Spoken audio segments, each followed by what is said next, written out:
ಕಡಿಮೆ ಟೈಮಲ್ಲಿ ಒಂದು ಒಳ್ಳೆ ರೆಸಿಪಿ ಮಾಡಬೇಕು ಅಂದರೆ ಆರಾಮಾಗಿ ನಾವು ತವಾ ಪಲಾವನ್ನ ಮಾಡಬಹುದು. ಸೊ ಇವತ್ತು ನಾನು ಮಾರ್ನಿಂಗ್ ತಿಂಡಿಗೆ ತವಾ ಪಲಾವನ್ನ ಮಾಡ್ತಿದ್ದೀನಿ. ನಾವು ನಾರ್ಮಲ್ ಆಗಿ ಕುಕ್ಕರಲ್ಲಿ ಮಾಡ್ತೀವಿ ಆಲ್ಮೋಸ್ಟ್ ಪಲಾವ್ನ. ಆ ಕುಕ್ಕರಲ್ಲಿ ಮಾಡೋ ಪಲಾವ್ ಅಂತೂ ಆಲ್ಮೋಸ್ಟ್ ಎಲ್ಲರೂ ಕೂಡ ಟೇಸ್ಟ್ ಮಾಡೇ ಇರ್ತೀರಾ. ಬಟ್ ತವಾ ಪಲಾವ್ ಸ್ವಲ್ಪ ಕಡಿಮೆ ಮಟ್ಟಿಗೆ ಮನೇಲಿ ಮಾಡೋದು. ಒಂದ್ಸಲ ನೀವು ಕೂಡ ಈ ತವಾ ಪಲಾವ್ ಟೇಸ್ಟ್ ನೋಡಿ. ಎಸ್ಪೆಷಲಿ ಹೌಸ್ ವೈಫ್ಸು ಸ್ವಲ್ಪ ಟೇಸ್ಟಿಯಾಗಿ ಹಾಗೆ ಹೆಲ್ತಿಯಾಗಿ ಒಳ್ಳೆ ರೆಸಿಪಿ ಮಾಡಬೇಕು ಅಂದರೆ ಕಡಿಮೆ ಟೈಮಲ್ಲಿ ಈ ತವಾ ಪಲಾವ್ನ ನೀವು ಮಾಡಬಹುದು. ನಿಮ್ಗೆ ಏನಾದರೂ ಈ ರೆಸಿಪಿ ಬಗ್ಗೆ ಇಂಟ್ರೆಸ್ಟ್ ಇದ್ರೆ ಪ್ಲೀಸ್ ನನ್ನ ಯೂಟ್ಯೂಬ್ ವಿಡಿಯೋಸ್ ಅಲ್ಲಿ ನೋಡಿ. ಸೊ ನನ್ನ ಡೈಲಿ ರೂಟೀನ್ ಜೊತೆಗೆ ನಾನು ಒಂದೊಳ್ಳೆ ರೆಸಿಪೀಸ್ನು ಸಹ ಆಗಾಗ ಶೇರ್ ಮಾಡ್ತಿರ್ತೀನಿ. ಹಾಗೆ ಯೆಲ್ಲೋ ಕಲರ್ ಮತ್ತೆ ರೆಡ್ ಕಲರ್ಸ್ ನ ತಗೊಂಡ್ಬಂದಿದೆ. ಅಂದ್ರೆ ರಂಗೋಲಿ ಹಾಕ್ತೀನಲ್ವಾ, ಅಲ್ಲಲ್ಲಿ ಡಾಟ್ಸ್ ಇಡೋಣ ಅಂತ ಹೇಳಿ ತುಂಬಾನೇ ಚೆನ್ನಾಗಿತ್ತು ಕಲರ್ಸ್ ಮಾತ್ರ.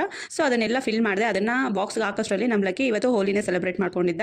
ಸೊ ಒಂದಷ್ಟು ಕಲರ್ಸ್ನೆಲ್ಲ ಆಚೆ ಎಲ್ಲ ಹಾಕಿ ಕೈಗೆ ಕಾಲ್ಗೆ ತಲೆ ಮೇಲೆ ಎಲ್ಲ ಸುರ್ಕೊಂಡಿದ್ದ.